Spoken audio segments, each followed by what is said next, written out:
तो आगे पर जिसको भी दिल्ली में चुनाव लड़ना है, इसको दिल्ली के एक कैरेक्टर को समझना चाहिए। मान्यवर, मैं जब पंचायत का चुनाव लड़ता हूं और पार्लियामेंट के अधिकारों की मांग करता हूं, तो संवैधानिक रूप से पूरे नहीं हो सकते। हम जब चुनाव लड़ते हैं दिल्ली के एमएलए का या चीफ मिनिस्टर की दावेदारी करते हैं, तब हमको मालूम होना चाहिए कि यूनियन टेरिटरीज है, और सपना तो मुझे कोई भी आ सकता है, मगर चुनाव में जो लड़ता हूं इसके हिसाब से भी हो सकता, सपने पूरे हो सकते हैं।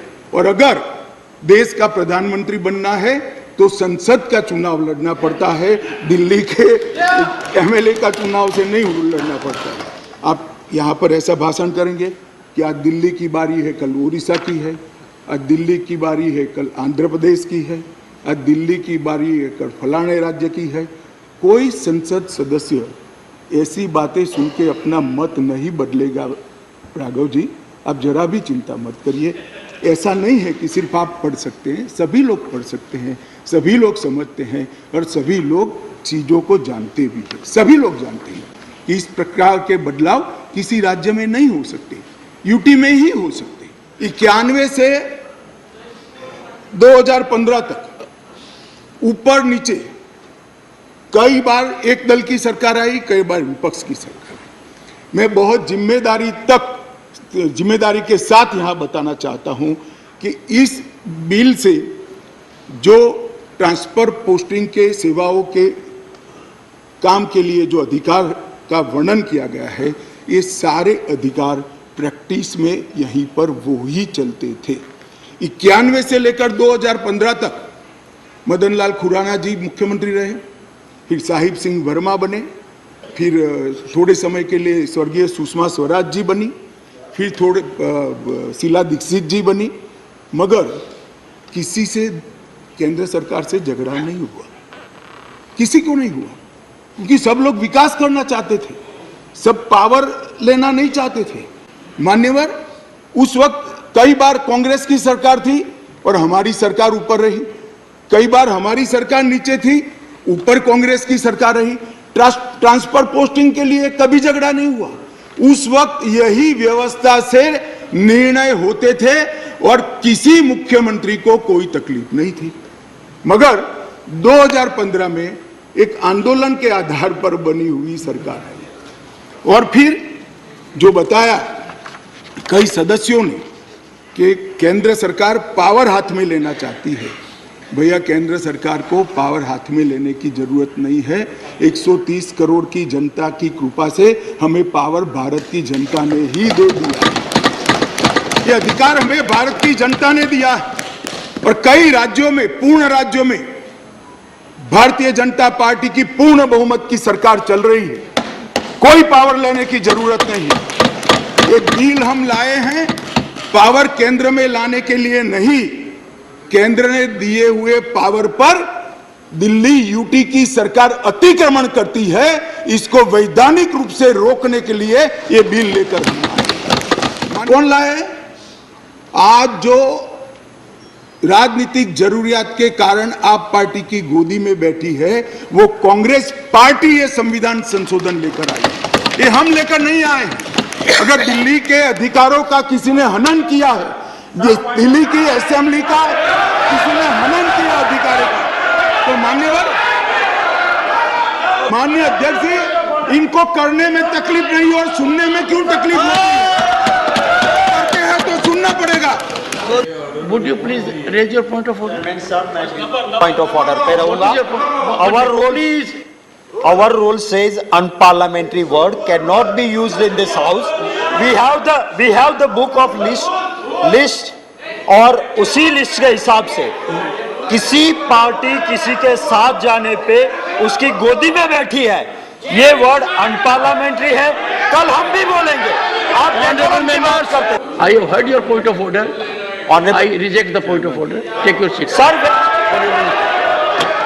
और मैं आपको बताता हूं भाई, हम संविधान में बदलाव इमरजेंसी डालने के लिए नहीं लाए हैं। हम संविधान में बदलाव उस वक्त की तत्कालीन राष्ट्रपति की सदस्यता जो चली गई थी, इसको पुनर्जीवित करने के लिए नहीं लाए हैं। और इमरजेंसी डालकर लाखों लाखों डेमोक्रेटिक कार्यकर्ताओं को जेल में अरे खड़गे जी सुनिए, मैं धैर्यपूर्वक सुना हूं। कांग्रेस को लोकतंत्र पर बोलने का कोई अधिकार नहीं है। आप क्या बात करते हो लोकतंत्र की?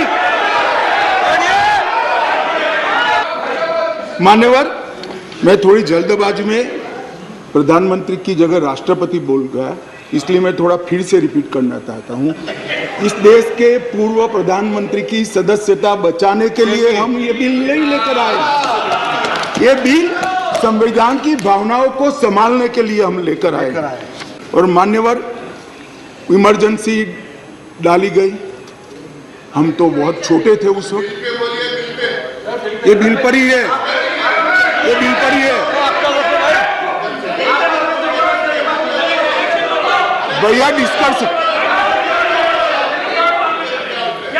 मान्यवर ऐसा है कि जब ये लोग बिल पर चर्चा कर रहे थे, मुझे डेमोक्रेसी समझा रहे थे, तो मैं उनको डेमोक्रेसी समझा रहा हूं कि डेमोक्रेसी क्या है। उन्होंने पूछा कि भाई अध्यादेश आप लाए थे, तो बहुत सुंदर क्रोनोलॉजी देश के मतदाताओं को गुमराह करने के लिए। माननीय अध्यक्ष जी, इसका जवाब मुझे देना ही पड़ेगा, फिर से उनकी भावनाएं उद्वेलित होगी मगर मुझे देना पड़ेगा। माननीय अध्यक्ष जी, उन्होंने कहा 11 मई को फैसला है और 17 मई को ऑर्डिनेंस लाया गया और 19 मई को एससी को सुप्रीम कोर्ट को छुट्टी पर जाना था, तब ऑर्डिनेंस को घोषित किया गया। माननीय अध्यक्ष जी, मैं इसका तो पूरा क्यों करना पड़ा इसका मुझे जस्टिफिकेशन देना चाहिए, क्योंकि विरोध भी 2 दर्ज हुए इसी विषय पर। परंतु मैं उनको ये कहना चाहता हूँ, और एक मुद्दे कौन खड़े कर रहे हैं जिनका पूरा जीवन सुप्रीम कोर्ट में वकीलात करते करते गया। उनको ये भी मालूम नहीं है कि वैकेशन बेंच होती है, वैकेशन बेंच होती है, और वैकेशन के अंदर भी अगर उचित लगे तो मुख्य न्यायाधीश महोदय खंडपीठ भी बना सकते हैं, संवैधानिक खंडपीठ भी बना सकते हैं और स्थगन आदेश दे सकते हैं। वैकेशन के बाद क्या हुआ? ऑर्डिनेंस आ गया। वैकेशन के बाद चैलेंज किया, चैलेंज कर स्थगन आदेश मांगा, सुप्रीम कोर्ट ने नहीं दिया, आज भी नहीं है। मैं तो बिल लेकर आया हूं। अब ये क्रोनोलॉजी का क्या मतलब है बताइए? मगर यहां चर्चा कर एक भ्रांति खड़ी करना कि हमारे अधिकारों को लेने के लिए लालायित थे। भैया, अधिकारों को लेने के लिए लालायित नहीं थे, हम दिल्ली की जनता के अधिकारों की रक्षा के लिए लाए। मान्यवर, अब मेरे पास भी एक क्रोनोलॉजी है, जरा उसको धैर्य से सुनना चाहिए। मान्यवर, 11/5/23 को ये अध्यादेश आया और ये फैसला है। फैसला लगभग 3-4 बजे के आसपास घोषित हुआ। उसके बाद में 5:30 बजे फैसला क्या था मान्यवर? फैसला तो ये था कि संवैधानिक खंडपीठ ने एक फाइंडिंग दिया है, ये रेगुलर बेंच के सामने जाएगा, रेगुलर बेंच हियरिंग करेगी और बाद में इसका आदेश पारित करेगी, तब जाकर फैसला लागू होगा। फैसला तो अभी लागू भी नहीं हुआ है। मगर जल्दबाजी किसको कहते हैं मैं बताता हूं श्रीमान राघव चड्ढा जी। जल्दबाजी इसको कहते हैं कि अभी आदेश तो पारित भी नहीं हुआ था, एक नीति विषयक फैसला लिया जो 2 जजों की खंडपीठ ने सुनकर उस पर आदेश पारित किया जाना था, इसके बाद इंप्लीमेंटेशन होना था।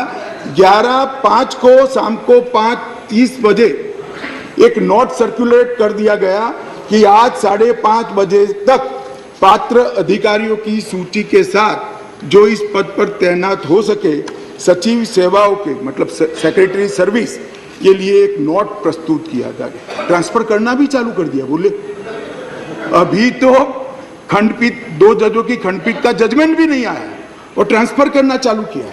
सोशल मीडिया में घोषणा कर दी, अभी तो एप्लीकेशन मंगाई, नोट मंगाया है, सोशल मीडिया पर कह दिया श्री आशिक माधवराव मोरे को बदल दिया गया। कैसे बदलोगे भाई, कैसे बदलोगे मान्यवर? और इसके आगे मैं जाना चाहता हूं। इसके बाद सतर्कता विभाग विजिलेंस के मिनिस्टर ने सभी सहायक निर्देशकों को आदेश दे दिया कि विशेष सचिव सतर्कता को रिपोर्ट न करिए, उनको डायरेक्ट रिपोर्ट करिए।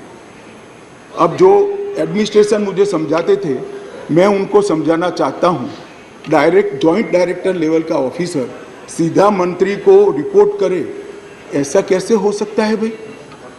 कैसे हो सकता है? ये एडमिनिस्ट्रेशन है क्या? किसके साथ में खड़े रहे हो? जवाब देना पड़ा दिल्ली की जनता को भाई।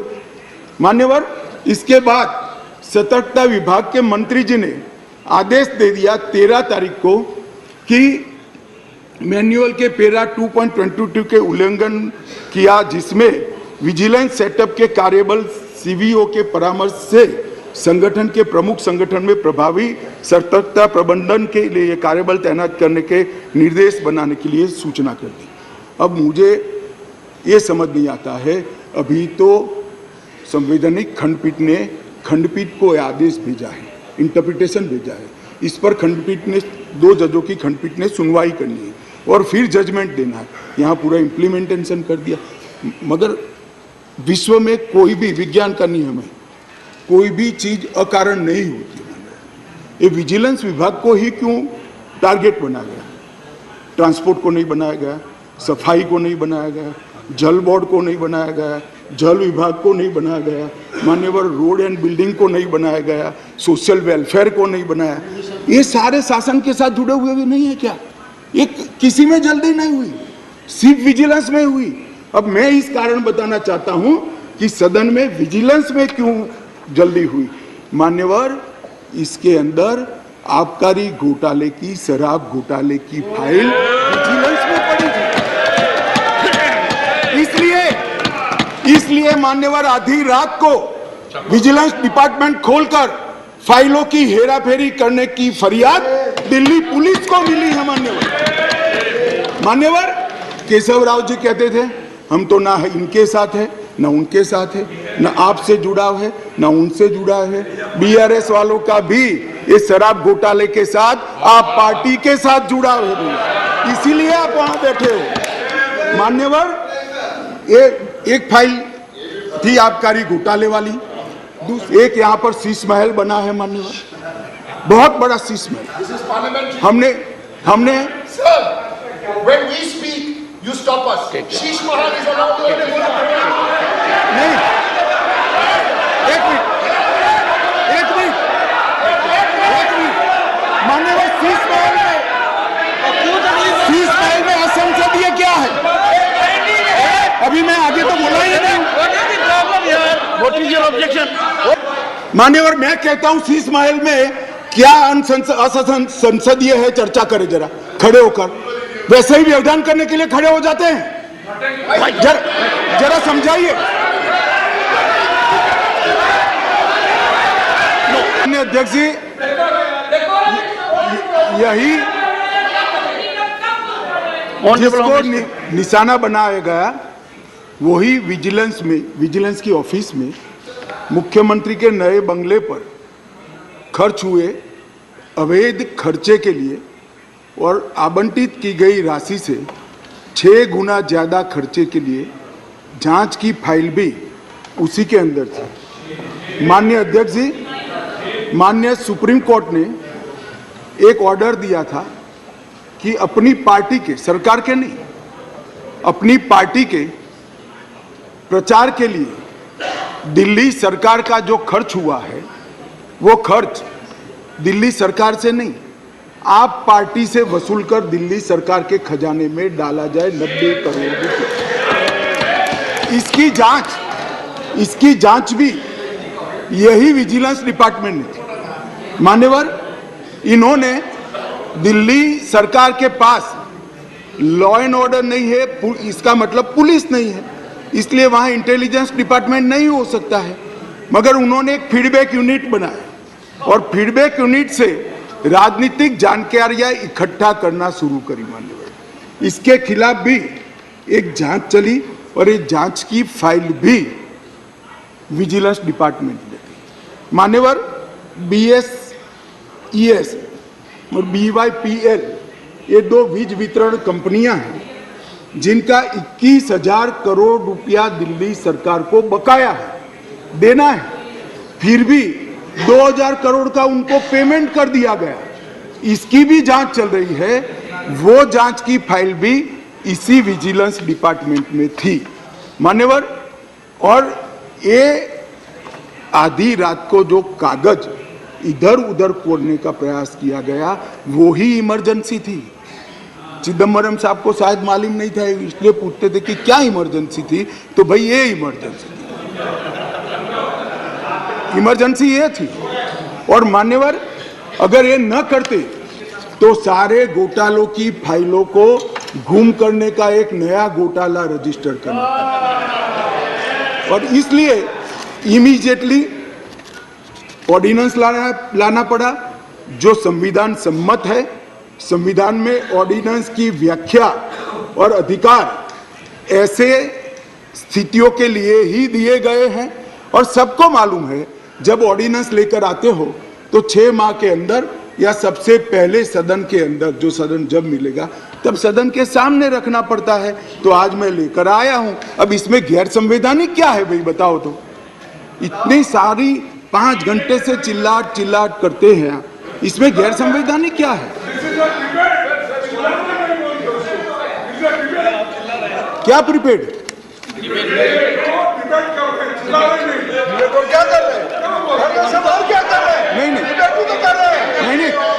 नहीं, एक सेकंड।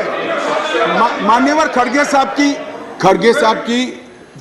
साहब की बात सही है, चिल्लाना शब्द निकाल दीजिए। बार बार रिपीटेशन के साथ इसको आप दोहरा रहे हो, इसलिए मैं बता रहा हूं बस। खड़गे साहब की बात सही है मान्यवर। अब ये विधानसभा के अधिकारों की बात करते हैं। हम सब ये सम्मानीय सदन के सदस्य हैं। सदन जब राष्ट्रपति महोदया आहूत करती है, बाद में इसका सत्रावसान होता है। ये संविधान की एक बनाई हुई सदन को चलाने की कार्यरीति है। इस पूरे देश में एक ही असेंबली है जिसका सत्रावसान ही नहीं हुआ ना, सत्रावसान होता ही नहीं। स्पीकर साहब सदन को मुलतवी करते और फिर जब बुलाना है, राजनीतिक भाषण करना है, तब सदन को बुलाकर 3 घंटे चलाकर फिर से बंद कर देते। दिल्ली असेंबली ऐसी है जिसका आज तक सत्रावसान ही नहीं हुआ है मान्यवर। आप मुझे बताइए ऐसे चल सकता है? माननीय अध्यक्ष जी, विधानसभा के rules of procedure and conduct of business 1997 के नियम 70 में विधानसभा अध्यक्ष को सदन को स्थगित करने का अधिकार दिया है। ये अधिकार इस तरह से देश के किसी भी असेंबली के स्पीकर ने नहीं उपयोग किया है। मैं इस पर कोई टिप्पणी करना नहीं चाहता। अगर उचित है तो कांग्रेस पार्टी ने जरूर इसका समर्थन करना चाहिए कि भाई विधानसभा को या संसदों को स्थगन कर ही चलाना, कभी सत्रावसान नहीं करना, वो सेशन में ही रहेंगे। अब सेशन में ही रहेंगे तो कानून कैसे बनाओगे? अब कैबिनेट बुला ही नहीं सकते। इसलिए क्या स्थिति है समझिए साहब। 2020 में सत्र की संख्या कितनी हुई दिल्ली के?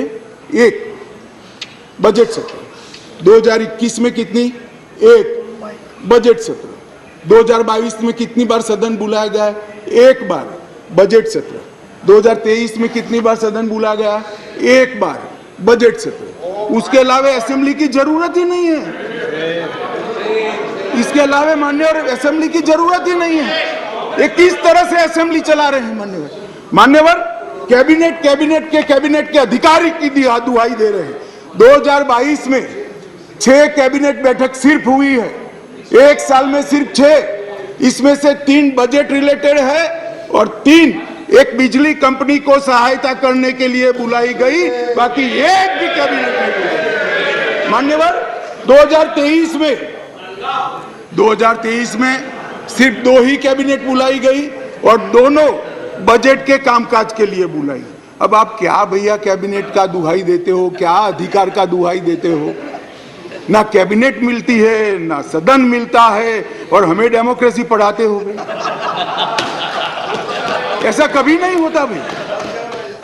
एक बहुत बड़ी चर्चा चली कि मंत्रियों के अधिकार अफसरों को दे दिए गए। कैबिनेट के अंदर अफसर कैबिनेट भेजेंगे। तो माननीय अध्यक्ष जी, मैं तो 2 सरकारों में रहा हूँ, गुजरात सरकार में रहा हूँ और अभी मोदी जी के नेतृत्व में भारत सरकार में काम रखा। कभी मैंने as a minister cabinet note sign नहीं किया, फाइल साइन की है, मगर कैबिनेट नोट तो सेक्रेटरी ही भेजते हैं। शायद आप लोगों के राज्य में मंत्री की सिग्नेचर से जाती है तो मुझे मालूम नहीं है। अगर कोई ऐसा दूसरा राज्य है तो भी बताना चाहिए सदन को। माननीय अध्यक्ष जी, मैं खंडवार जवाब देना नहीं चाहता, इतना ही कहना चाहता हूं कि 45A 45(1) को जो उद्धृत कर सब लोग बोल रहे थे, इसमें मैं इतना ही कहना चाहता हूं कि इसमें दिए गए सारे प्रावधान ट्रांजैक्शन ऑफ बिजनेस रूल 1993 में पहले से मौजूद है, 93 से है, जो कांग्रेस पार्टी लेकर आई है। हम कुछ नया नहीं लाए, मगर वो रूल्स को मानते नहीं थे, इसलिए रूल्स को एक्ट का हिस्सा बनाया गया है। 93 से रूल्स के हिसाब से दिल्ली चलती है, फुल स्टॉप कॉमा का फर्क नहीं है साहब इसमें। ट्रांजैक्शन ऑफ बिजनेस रूल 1993 जो है, जो कांग्रेस पार्टी ने बनाए थे, उसको ही हम एक्ट में आमेज किए हैं और इसलिए करने पड़े हैं कि एक ऐसी सरकार चुनकर आई जो रूल्स को मानती नहीं है, इसलिए एक्ट में डालना पड़ा। मान्यवर, ये सारे अधिकार जो है, अधिकारों का बंटवारा है, कार्य विभाजन है और कार्य पद्धति है, ये सारी की सारी कांग्रेस पार्टी ने बनाई है।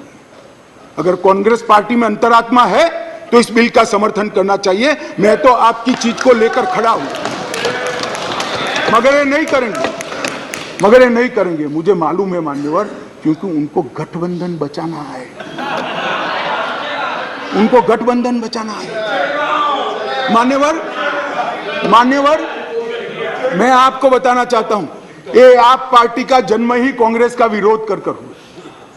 लगभग 3 टन जितनी गाली कांग्रेस की सरकार को बोले और बोलकर सरकार में आए, और आज अनधिकृत अधिकार प्राप्त करने के लिए कांग्रेस का समर्थन ले रहे हैं। और कांग्रेस वालों को भी ठीक है, चलो हमारा गठबंधन बढ़े। भाई, मैं बताना चाहता हूं खड़गे साहब, जैसे ही आज शाम को ये बिल खत्म हुआ, पारित हुआ, केजरीवाल जी पलट जाएंगे, ठेंगा दिखाएंगे और कुछ नहीं होने वाला। तो उनका लक्ष्य हम नहीं है, कांग्रेस पार्टी है। जरा इनका चुनावी इतिहास देखिए, उनका लक्ष्य आप हो, वो आपको नहीं छोड़ेंगे। माननीय अध्यक्ष जी, ये सारे लोग सिद्धांतों की मुझे दुहाई दे रहे थे। मैं पूछना चाहता हूं, तृणमूल कांग्रेस और कम्युनिस्ट पार्टी आज एक मंच पर है, किस सिद्धांत के तहत है? जरा बताइए तो मुझे, किस सिद्धांत के तहत है? पूरा जीवन एक तृणमूल कांग्रेस पार्टी का जन्म ही कम्युनिस्टों का विरोध करते हुए हुआ है। कांग्रेस पार्टी से वो इसलिए अलग हुए कि नरसिम्हा राव जी ने कम्युनिस्ट पार्टी से हाथ मिला लिए और आज सत्ता प्राप्त करने के लिए वो इनके साथ बैठे। एक कांग्रेस पार्टी और कम्युनिस्ट पार्टी केरल में तो यूडीएफ एलडीएफ कर एक दूसरे की जान लेने पर आमादा है और वहां इलू कर रहे हैं। माननीय अध्यक्ष जी, ये जनता दल, ये जेडीएस, माननीय अध्यक्ष जी, जेडीएस, ये नीतीश कुमार जी है। जेडीयू ये नीतीश कुमार जी है, जिनकी राजनीति चारा घोटाले का विरोध कर हुई। इनके राष्ट्रीय अध्यक्ष लल्लन सिंह जी कहते थे, मैं पान का बनवारी बन जाऊंगा मगर कांग्रेस पार्टी के साथ नहीं जाऊंगा, लालू के साथ नहीं जाऊंगा। मान्यवर, ये साथ में आ गए। साथ में क्यों आए हैं? ये साथ में इसलिए आए हैं कि उनको भरोसा है कि अकेले कुछ हो नहीं सकता, इकट्ठा हो जाओ तो कुछ तो कर पाएंगे। मगर मैं आज बताना चाहता हूं मान्यवर, और 5-10 लोगों को जोड़ दो, कुछ नहीं होने वाला है। 24 मई में फिर से नरेंद्र मोदी प्रधानमंत्री। देखिए, जरा मुझे 2 मिनट चांस दीजिए बस। देखिए, शाह साहब उन्होंने ऑर्डिनेंस पे बोल रहे हैं, ठीक है, लेकिन ऑर्डिनेंस को छोड़ के वो हमारे इमरजेंसी से लेकर और अब तक जो आगे 2024 में, अरे बैठो भाई चुप, मेरा एक ही निवेदन है कि शाह साहब अच्छे भाषा में बोलते हैं, हिंदी में अच्छा, जैसा अंग्रेजी में हार्वर्ड को उन्होंने बोले कि अच्छे शब्दों में ऐसा वैसा ही वो भी हिंदी में बहुत अच्छे तरीके से व्याकरणबद्ध हिंदी बोल रहे हैं, ठीक है। लेकिन क्या बोल रहे हैं कि 2024 के इलेक्शन को वो संदेश दे रहे हैं यहाँ से कि हम जीतेंगे। माननीय खड़गे जी, और एक सेकंड और अपोजिशन का पूरा माननीय खड़गे जी, अपोजिशन के क्या टीका टिप्पणी कर रहे हैं। आप अपने विषय पे बोलिए। माननीय खड़गे जी, आप डिबेट में करीब पूरे समय रहे हैं, पर डिबेट में आप करीब पूरे समय रहे हैं, पर कुछ समय आप नहीं थे। मैं आपको कह सकता हूं कि आप रिकॉर्ड को देखिए, सभी सदस्यगण ने अपने भाषणों के अंदर जो आयाम अपनाया है उसका रिस्पॉन्स है। ये नहीं, ये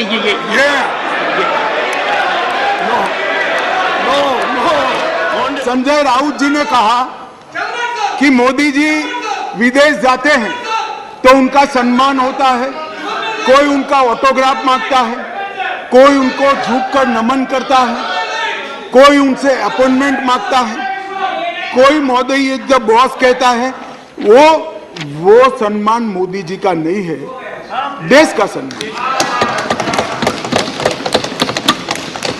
मैं यही कहना चाहता हूं, हमारे मन में कोई मुगलता नहीं है कि नरेंद्र मोदी व्यक्ति का सम्मान है, ये नरेंद्र मोदी नाम के देश के प्रधानमंत्री का सम्मान।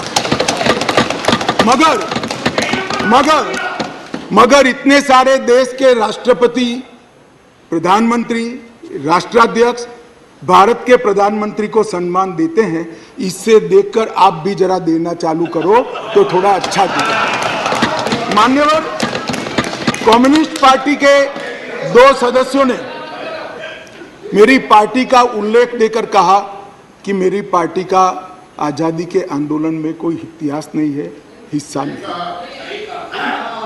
सुनिए, मगर मैं उनके एक व्यवहारिक जनरल नॉलेज पर क्वेश्चन उठाना चाहता हूं कि जो व्यक्ति का, मतलब इंस्टीट्यूशन के नाते कहता हूं, जो पार्टी का जन्म ही 1950 में हुआ हो, वो आजादी के आंदोलन में कैसे हिस्सा ले सकते हैं भैया? हमारी पार्टी का जन्म ही 1950 में हुआ, हम कैसे आजादी का आंदोलन लड़ेंगे? मान्यवर, मगर कई ऐसे हमारे फाउंडर मेंबर थे, श्यामा प्रसाद मुखर्जी से लेकर कई सारे। आज बंगाल अगर भारत में है तो श्यामा प्रसाद मुखर्जी के कारण है, और अगर आज कश्मीर भारत में है तो श्यामा प्रसाद मुखर्जी के कारण। और मान्यवर, ये कह रहे थे ये नागपुर से इशारा आता है, नागपुर से। ठीक है भाई, चलो 1 सेकंड के लिए मेरी बात मान लो, नागपुर से इशारा आता है, आपकी बात को मैं मान लेता हूं, मगर नागपुर तो भारत का हिस्सा है, रसिया या चीन नहीं है। आपकी पार्टी तो रसिया और चीन से इशारा लेती थी। मान्यवर, ये मुझे क्या कह रहे हैं? कम्युनिस्ट पार्टी बात कर रही है देशभक्ति की, कम्युनिस्ट पार्टी देशभक्ति की बात कर रही है। मान्यवर, इनको ये ठीक नहीं लगता। मान्यवर चिदंबरम साहब ने कहा कि दिल्ली के लिए भी बीजेपी का अधिकार नहीं, दिल्ली में बीजेपी की 2 बार सरकार नहीं हुई। तो भाई अगर यही सिद्धांत है तो आपको तो बोलने का ही अधिकार नहीं है। आपके तो ना संसद सदस्य है, ना धारासभा में कोई सदस्य है। हमारे कम से कम 7 संसद सदस्य भारतीय जनता पार्टी के, और यही थियरी को माने तो विपक्ष के नेता ने ढेर सारे राज्यों के लिए वो बोल ही नहीं पाए। यूपी के लिए नहीं बोल पाएंगे, बिहार के लिए नहीं बोल पाएंगे, बंगाल के लिए नहीं बोल पाएंगे, ओडिशा में नहीं बोल पाएंगे, नॉर्थ ईस्ट में। ये सदन का हर सदस्य देश के झर्रे झर्रे के लिए चप्पे बोल सकते। किस तरह से देश के गृह मंत्री को रिस्ट्रिक्ट करना चाहते हैं। मान्यवर, मैं सदन का सदस्य हूं तो भी देश के किसी भी हिस्से के लिए चिंता करने का मेरा अधिकार है और संविधान दत्त अधिकार है। मान्यवर, किस प्रकार की बात इतने सीनियर व्यक्ति करते हैं। मान्यवर, मणिपुर के लिए भी मैंने सदन से पहले ही आपको पत्र लिखा है कि मणिपुर के लिए चर्चा के लिए मैं तैयार हूं। आज भी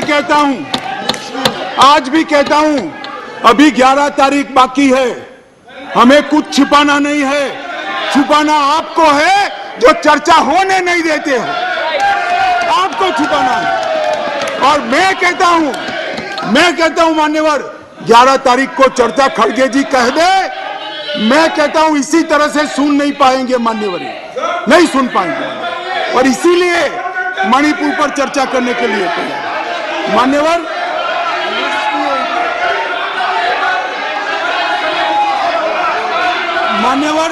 उनको मालूम है कि बिजनेस एडवाइजरी कमेटी समय तय करती है। मैं अभी देश की जनता के सामने कहता हूं, 11 तारीख को, एक सेकंड, सुन लिया, बैठिए। मान्यवर, मैं सदन के सामने स्पष्टता करना चाहता हूं, ये चर्चा वो 267 के तहत चाहते हैं। एक सेकंड, बैठ जाओ। 267 के तहत चाहते हैं, जिसमें मतदान का प्रावधान है। मान्यवर, ये प्रावधान क्यों बना है? जब कोई सरकार बजट के तुरंत बाद अल्पमत में आ जाए और कोई बिल ही न लाए, तो राज्यसभा में अविश्वास की दरखास्त का कोई प्रोविजन नहीं है, तो राज्यसभा में वोटिंग के साथ चर्चा हो, इसलिए रूल्स लाया गया है। यहाँ तो हम हर रोज बिल लेकर आते हैं, भाई गिरा दो बिल, बहुमत है, ये बिल गिरा दो, लो ये बिल ही गिरा दो, ये बिल गिरा दो। मान्यवर, मुझे बताइए, देश की जनता देख रही है, क्या हासिल है वोटिंग से, क्या हासिल है? सवाल आप मणिपुर की स्थिति, मणिपुर की चिंता और सरकार ने उठाए गए कदम पर चर्चा करने चाहते हैं, या वोटिंग से शो ऑफ स्ट्रेंथ करना चाहते हैं? और वोटिंग से शो ऑफ स्ट्रेंथ करनी है तो भी हम डरते नहीं है, इसी बिल में कर लीजिए, अभी दूध का दूध और पानी का पानी। मान्यवर, 11 तारीख को चर्चा के लिए खड़गे साहब हाँ बोल दे, मैं सदन में चर्चा के लिए तैयार।